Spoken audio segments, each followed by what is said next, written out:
ગજાન સ્વામી મહારાજની જય, અક્ષર પુરુષોત્તમ મહારાજની જય, ભગતજી મહારાજની જય, શાસ્ત્રીજી મહારાજની જય, યોગીજી મહારાજની જય.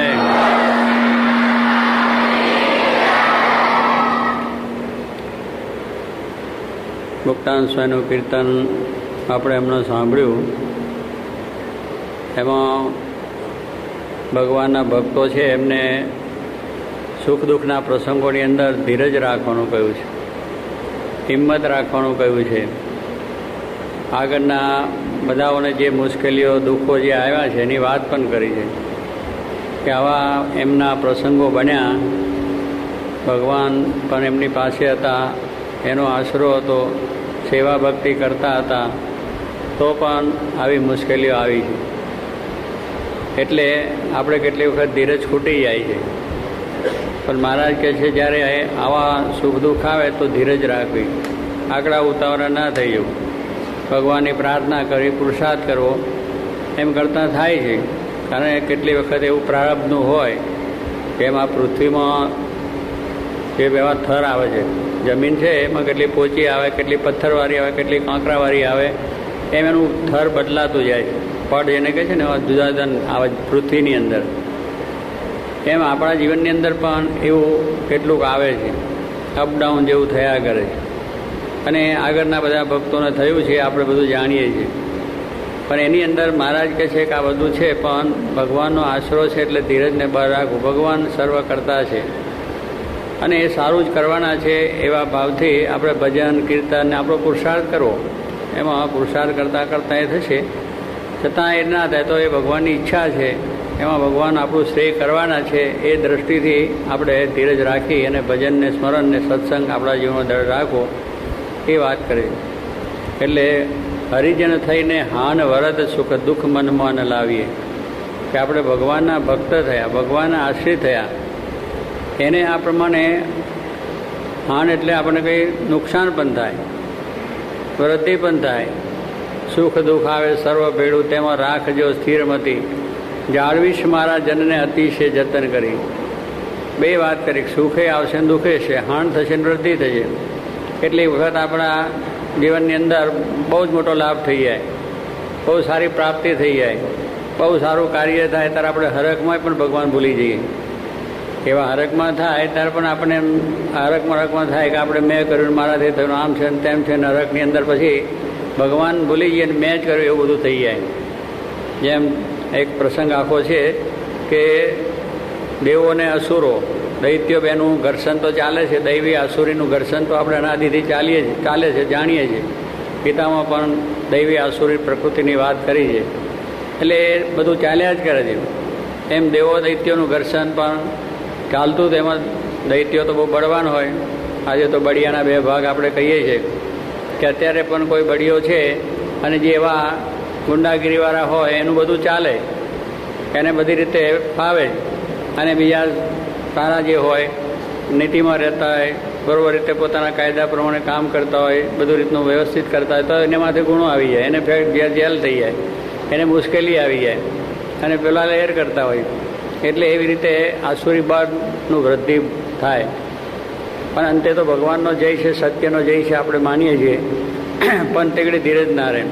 એટલે એમ અસુરોનું બળ હોય, કારણ કે આસુરી બુદ્ધિ જેને કહેવામાં આવે છે, બધી રીતે નટ ખટ, યુક્તિ પ્રયુક્તિ, સાચું ખોટું, બનાવટ, પ્રપંચ, એને કંઈ બીક જ નથી ને કે મને આ બધું પાપ થાય છે, હું આ ખોટું કરું છું, કે આ ન કરવું જોઈએ એવું એને છે જ નહીં. ભગવાન જેવી વસ્તુ નથી માનતા, ભગવાનમાં કોઈ શ્રદ્ધા નથી, કે સરક નરક જેવું કંઈ છે નહીં, પાપ પુણ્ય જેવું કંઈ છે નહીં. એટલે એ માણસોને તો કોઈ બીક જ નથી કે આ મરીને મારે ક્યાં જવું છે, મારું શું થવાનું, કે હું નરકમાં જઈશ, કશું જ નથી માનતા. એટલે આડેધર પોતે આવી રીતે વર્તે છે. એટલે પાપ કરતાં બીતા નથી, આતંક કરતાં બીતા નથી, જૂઠું કરતાં લેતાથી, લોકોને ત્રાસ આપતા, લોકોનું લઈ લેવું, પડાવી લેવું, જૂટવી લેવું, અને પ્રપંચ કરવો, ધંધા બીજી રીતે અનેક રીતે માણસને કેમ ખુવાર કરો, એવી વૃત્તિવાળા માણસો છે, એને કોઈ જાતની બીક નથી. કારણ કે ભગવાન પહેલાં જો માને, ભગવાનનો આદેશ જે છે એને સમજે, તો એને બીક લાગે કે મારા ધ્યાન ના થાય. એટલે કે છે ને આપણે કે ધર્મનું શાસન જોઈએ. એટલે એ ધર્મનું શાસન જેના ઉપર હોય એને થાય કે મારાથી આ ના થાય, મારા આ કરે તો પાપ થાય. આ પ્રમાણે જો કરી કોઈ જીવને એ કરીશ તો હિંસા થશે. મહા દુઃખ થશે. આવી વૃત્તિ જ્યારે આવે ત્યારે માણસને આ વસ્તુ સમજાય છે. પણ જેની આ વસ્તુ નથી એ તો બીવાના નથી અને એ ચાલ્યા જ કરવાનું છે. પણ અંતે એ જે ખોટું છે એ ખોટું થાય છે, ખરાબ એ ખરાબ જ થાય છે. ધર્મનું ફળ એ સુખ કહ્યું છે, અધર્મનું ફળ એ દુઃખ કહ્યું છે શાસ્ત્રોની અંદર, કે જે ખોટું છે એને દંડ થવાનો, શિક્ષા કરવાનો. ભલે અત્યારે માણસ પોતે આ પ્રમાણે બધું કરે છે પણ એના પર દંડે થાય છે, શિક્ષાએ થાય છે અને જેલમાં જાય છે અને બધું ભોગવે છે. અને શરીરના ભાવો શરીરના દુઃખો પણ ભોગવે છે, મનના દુઃખો પણ ભોગવે છે અને ધંધાકીય રીતે દુઃખ ભોગવે છે. આ બધી રીતના રાજકીય રીતે દંડ થાય છે, બધું થાય છે. આપણે જાણીએ ખોટું છે એને એક દાડો સામટું આવી જાય કે જેને છઠ્ઠીનું દૂધ કાઢી નાખે. આપણે કહીએ છઠ્ઠીનું દૂધ કાઢી નાખ્યું એમ સ્વામી કે આમ ખોટું કરતો એટલે માણસને લાગે કંઈ વાંધો નથી, કેમ આપણે ટ્રાફિકનો નિયમ છે, લાલ લાઇટમાં તમે નીકળી જાઓ, કે મને તો વાંધો નથી, હું તો લાલ લાઇટમાં નીકળી જાઉં, મને બહુ ડ્રાઇવિંગ સારું આવડે. પણ એક દાડો એવો ફટાકો થાય કે બધા જેટલા બેઠા એટલા ખલાસ થઈ જાય. કારણ કે એક દાડો થાય ને, દરરોજ કંઈ થતું નથી, કે ઘણા દિવસ ચાલે પણ એ ખોટું છે એનું ફળ ભોગવ્યા વગર રહેવાતું નથી.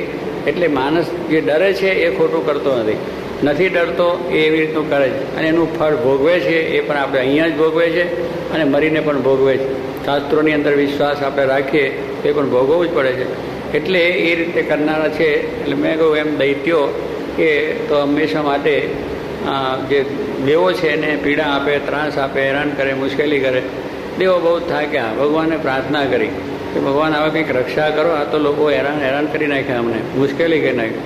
ભગવાને કહ્યું જાઓ, મારું બળ આશીર્વાદ છે, મારું બળ લઈને તમે આ વખત જાઓ અને તમારી જીત થશે. અને દેવોને બળ આવી ગયું, ભગવાનનું ઈષ્ટ બળ પ્રાપ્ત થયું અને એવું એમને બળ આવી ગયું કે દૈત્યોને કચ્ચર ઘાણ કાઢી નાખ્યો અને બધા છીનફીન થઈ ગયા. એને પોતાનો વિજય થયો દેવોનો. પછી બધા આપણે અહીંયા વિજય થાય ને, એ આપણે ચૂંટણીમાં પછી વિજય થાય એટલે શું, સરઘસ કાઢે, પછી સભા થાય, પછી બધાને આભાર માને કે ભાઈ તમારાથી અમે જીત્યાન કર્યા, એમ બધી વાતો જે કરે છે. એવું તે દેવોને પણ થયું કે આપણે પણ આ વિજય થયો આપણો, એટલે બધી આખો સમારંભ થયો. સમારંભ બધા દેવોને બધા આવી ગયા અને એ પ્રમાણે બેઠી સભા થઈ છે. ઇન્દ્રને બધા મોટા બેઠા છે દેવો. અને એમાં પછી થયું કે આ વખત બહુ સારું થયું, આપણો વિજય થઈ ગયો, આપણે ફળનું થયું, દીકનું થયું. પછી બધા વાત કરી કે પેલો કે મેં આ રીતે વ્યૂહ કર્યો હતો, પેલો કે મેં આ રીતે બધું કર્યું એટલે આપણો વિજય થયો. એટલે હું પોતાને બળ અને પોતાની જે કળા હતી અને એને રીતે આપણો વિજય થયો છે એવું પોતે બધી આખી પ્રશંસા થઈ સભાની અંદર. દરેકે પોતે બોલે એમાં પેલા આ રીતે કર્યું, પેલા આ કર્યું, એટલે પોતાની મહત્તા અને પોતાના બળથી આ બધું વિજય થયો છે એ બધી વાતો એમને ત્યાં આગળ થઈ. બે વખત સભામાં એક વ્યક્તિ આવીને આમ ખૂણા ઉપર ઊભા રહે. એટલે એ જોઈને પેલા લોકો થયા કે આવરી કોણ આવી ગયા છે, એટલે કહ્યું ભાઈ બોલાવો.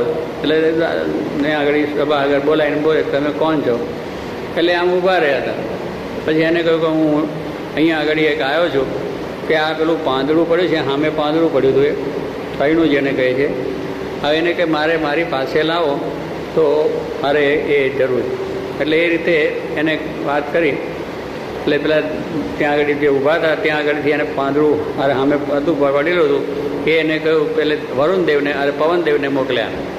પવનદેવને કહે પૂછો કોણ છે. એટલે પૂછ્યું તમે કોણ છો, તો કહે છે હું આમ આ પ્રમાણે આવ્યો છું અહીંયા આગળ, મારે બીજું કંઈ કામ નથી, આ તો તમારી સભા હતી એટલે જોવા આવ્યો છું, પણ મને આ પેલું પાંદડું પડ્યું છે જરા મારી પાસે લાવો. બરાબર, હું પવનદેવ છું, તું ઓળખતો નથી? આ પવનદેવ તો પવન તો કેટલી બધી વાયરો આમ ફેંકે પવન તો કેટલાય પાંદડા ઉડી જાય. આવા પાંદડા તો હિસાબમાં નહીં મારે તો.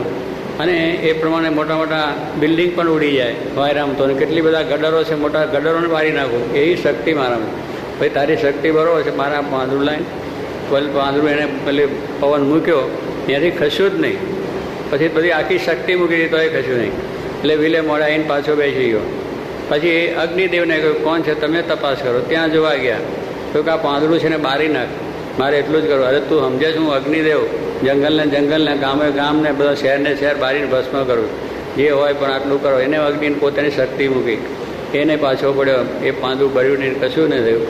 વરસાદને આવ્યો વરુણદેવ, એને કહ્યું તો એને કહે તાણી નાખ આ પાંદડું છે એ આ રીતે બધું તાણી શું નાખવું, બધું કેટલું કરી નાખવું. તો બધા એટલે મારું પૂર ને મારો જે વરસાદ છે એમાં કેટલા ગામને ગામ તણાઈ જાય છે અને કેટલા ઝાડને મોટા હાથી તણી જાય. જે હોય એને કહ્યું એનું કહીશું. એટલે દરેક દેવો પોતે આવી અને આ રીતે એને હું માફ કર્યું, પણ ત્યાંથી પાંદડું હાલ્યું નહીં. એટલે એ બધા બેસી ગયા. પછી ઇન્દ્ર અને બધા દેવો કે આ કેમ થયું, શું થતું નથી? એટલે પછી એને પગે લાગી બોલ્યા તમે કોણ છો, શું છે?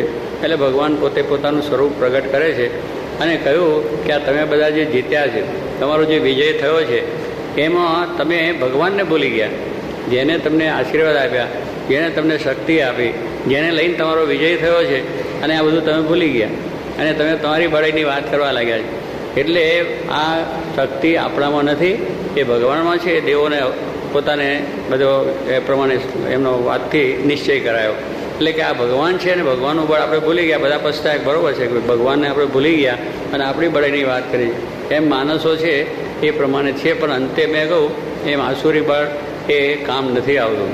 ભલે અત્યારે દેખાય અને આપણને થાય પણ ખરું કે ભગવાન આપણા સામું જોતા નથી, ભગવાન આપણું કંઈ કરતા નથી, અને આપણે આટલું કરીને મરી ગયા તો આપણે એવા ને એવા રહ્યા અને એવા ને એવા મરી ગયા, એવું બધું આપણે થાય છે.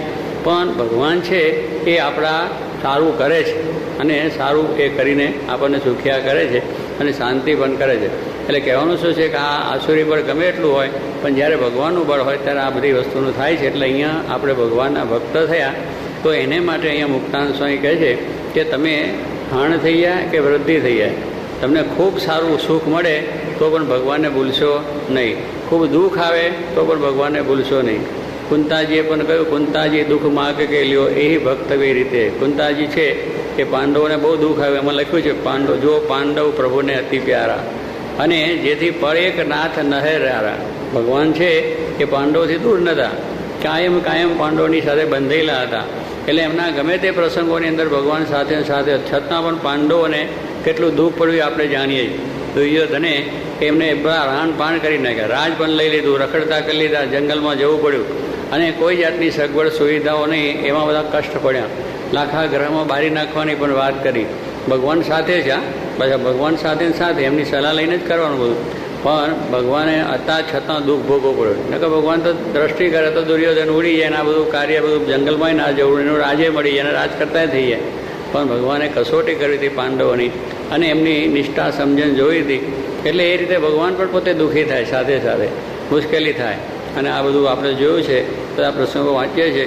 તો કુંતાજી પછી એ પ્રમાણે ભગવાને છેવટે તો વનવાસ ગયા, બીજું ત્રીજું થયું અને છેવટે એમને રાજ મળ્યું હસ્તિનાપુરને અંદર. પછી રાજ કરવા લાગ્યા.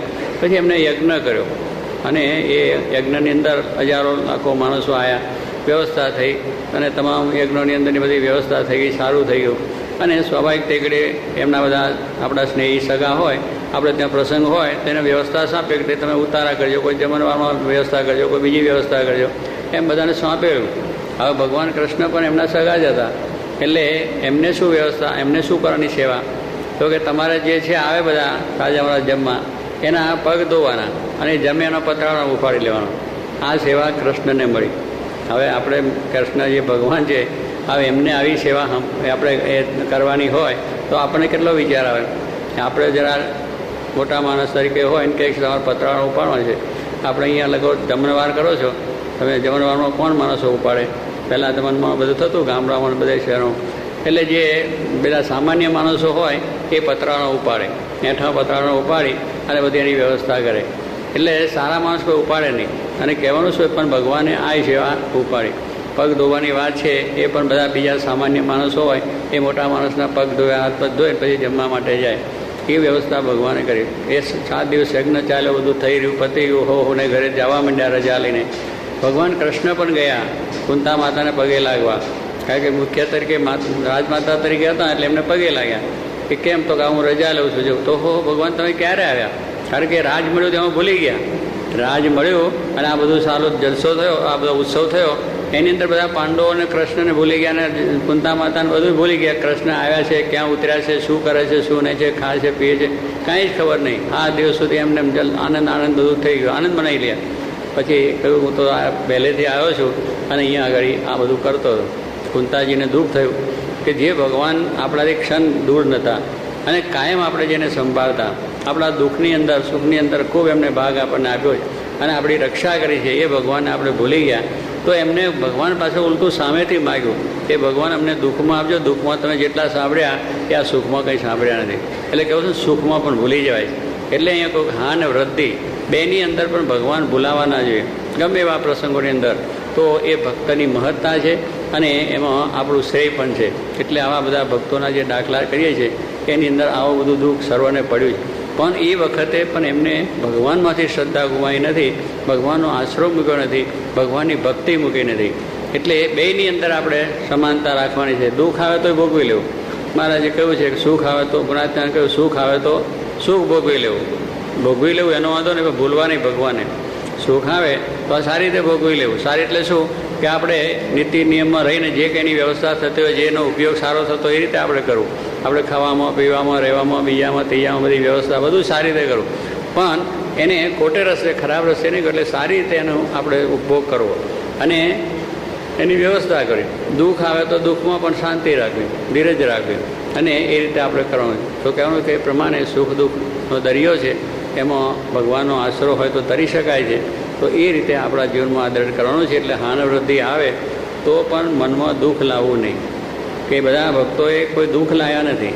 હવે શું થયું, ભગવાન આપણું નખોદ કાઢ્યું અને આપણે બધું આટલું કર્યું, ભક્તિ કરી, સત્સંગ કર્યું, એવી લાચારી નથી કરી. બળથી કરે. ભગવાન જે કરશે સારું કરશે. ભગવાનનો આશરો, ભગવાન અમારું સારું જ કરે છે.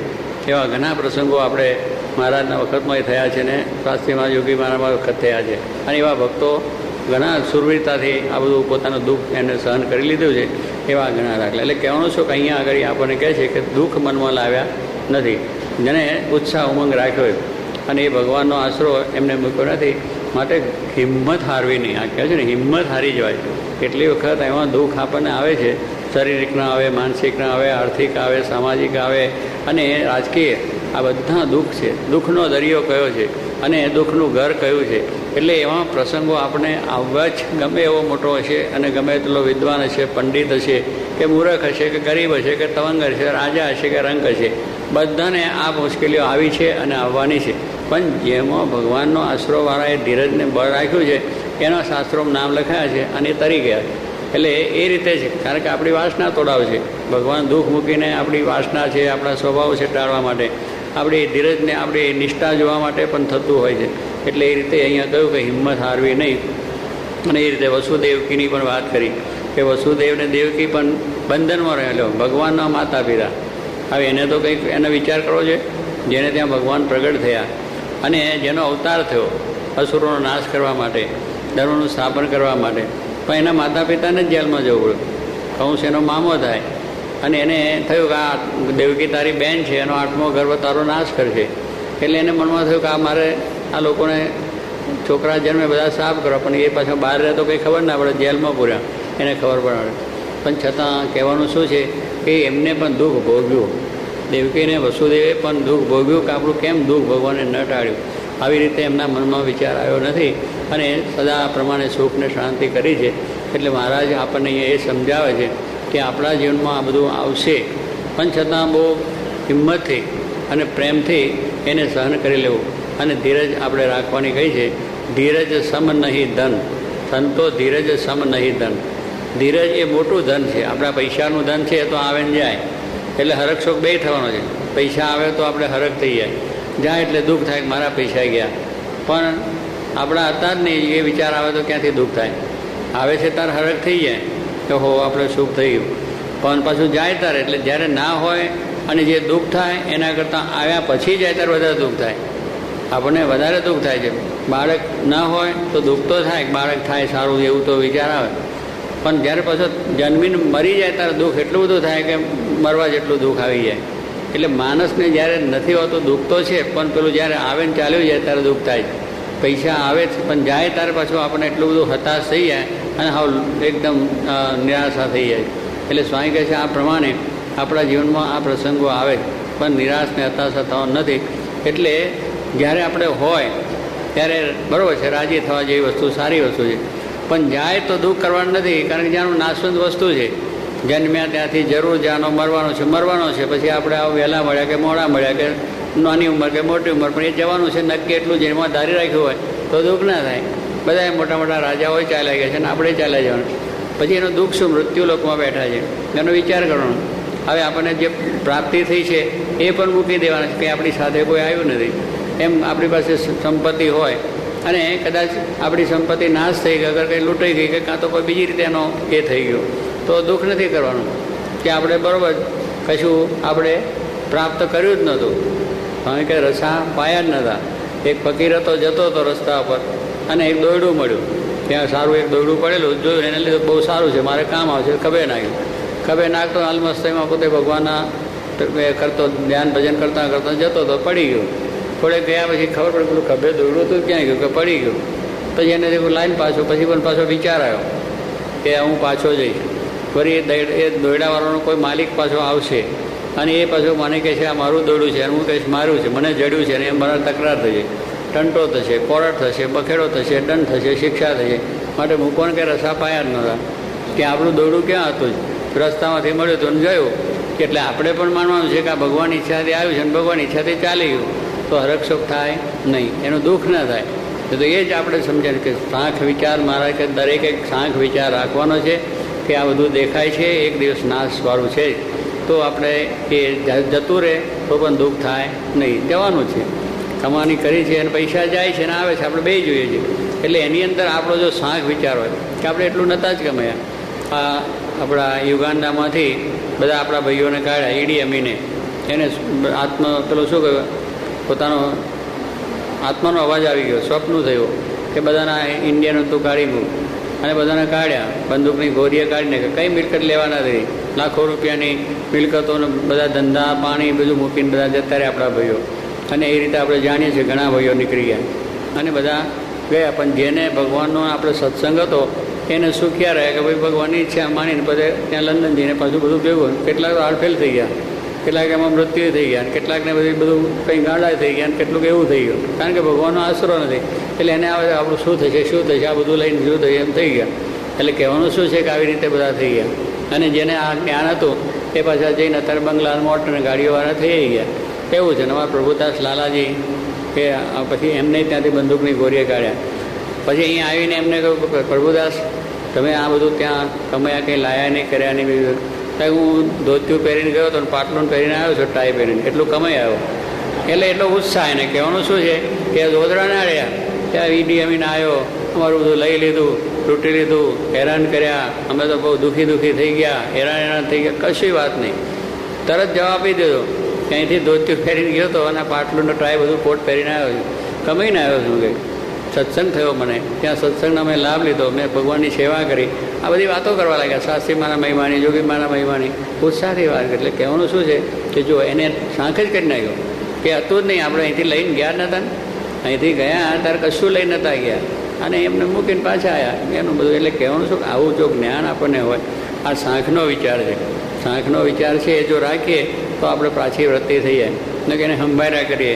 હવે આ મારું જતું રહ્યું, મારો આમ થયું તેમ થયું, બધા વિચારો આવ્યા કરે તો ગાણ પણ આવી જાય.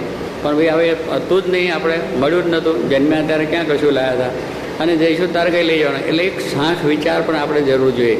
એટલે સાંખ કરીને કે આપણે આ જગત બારી નથી નાખવું, મકાન છે, પૈસા છે, ટકા છે, છોકરા છે, બૈરા છે, એને રાખવાના છે. પણ આપણે એક સાંખ વિચારની વસ્તુ કરવાની છે. જેમ શિવલાલ શેઠ હતા, એને આપ જાણો છો, ગુણાશ્વરના સમાગમથી બહુ જ્ઞાન જબરદસ્ત થઈ ગયું અને ભક્ત પણ એવા હતા, મહારાજનો આશરો નિષ્ઠા બધું, અને પોતાનો વેપાર ધંધો પણ સારો હતો, 9 લાખ પતિ કહેવા હતા. હવે એમને પોતે હંમેશા ધ્યાન કરે અને ધ્યાનમાં 2-3 કલાક સુધી બેસે, વાંચન કરે, બીજું ત્રીજું 2-3 કલાક કરે અને ધ્યાનમાં બેસે તો આનંદ થઈ જાય. એમના પિતાશ્રી જરા વ્યવહારુ હતા. એટલે શિવલાલને કહ્યું, શિવલાલ તું સવારે 2-3 કલાક બેસી રહે ધ્યાનમાં, વાંચવા મીજીને આમાં શું તને મળે? એના કરતાં તું કંઈક આ કામ ધંધો કરે તો થોડો પૈસાનો આપણે વેપારમાં વધારે લાભ થાય ને, 1 કલાક વહેલો જાય તો. એટલે એ કહે છે પણ એ રીતે કે મને તો બહુ સારો આનંદ આવે છે, આ છે તે છે. હવે એવું પેલો એમને દરરોજ કરે. પછી એક દાડો એમને થયું કે શિવલાલને કે આવું એને સુખ આવે તો મને કે તું શીખવા ને, મને સુખ તો આવે. એ બાબત તમારે શીખ્યા જેવું નથી. કેમ તમે વ્યવહારવાળા છો અને તમને આ બધું ફાવે નહીં. તો તે આ પ્રમાણે કહેવાનું શું છે કે પહેલાંને જે ધ્યાનનું આગ્રહ તો થતો અને એ થયું. હવે એક દાડો પછી ધ્યાન કરતાં કરતાં ત્યાં પેલો ઘીનો ગાળો આવેલો, ઘી વેચાવા, એ લઈ અને મેળા ઉપર ધ્યાન કરતા હતા. ત્યાં દાદરો હતો, દાદરા આગળ આ ગાળો મૂકેલો ઘીનો, જરા 400-500 જે હોય ભરીને આખો ગાળો. અને પછી ત્યાં એના ડોસા તો નીચે ગયા, પણ બિલાડું ત્યાં લડતા લડતા આવ્યા અને પેલા એમાં અથડાયા ગળા, ઘી ઢળી ગયું, દાદરો આખા ઉપર ઘીવાળો થઈ ગયો. પેલા ડોસા આવ્યા, એટલે સેવા શું તું ધ્યાન કરે, આંખો મીચીને શું બેસી રહ્યો, અને આ બધું ગાળું આ ઘીનું ઢળી ગયો અને આ બધું નુકસાન થયું, આમ થયું તેમ થયું, આપણે મોડ પૈસા કમાઈએ ને આપણે. પછી પેલા શિવલાલ જાગ્યા ધ્યાનમાંથી કે બાપા શું તમે બોલ કરો, કે તને ખબર નથી આ ઘી ડર્યું, કે બાપા એમાં થયું શું, કે થયું શું પણ આટલું નુકસાન થયું પૈસાનું આપણે. બાપા એમ છો કે આ ઘી છે ને ખાઈને ઢોળવાનું હતું, એમને એમ ઢળી ગયું, ખાઈને શું કરવાનું હતું, ઘી ખાધા પછી કેમ સાક્ષર ઘી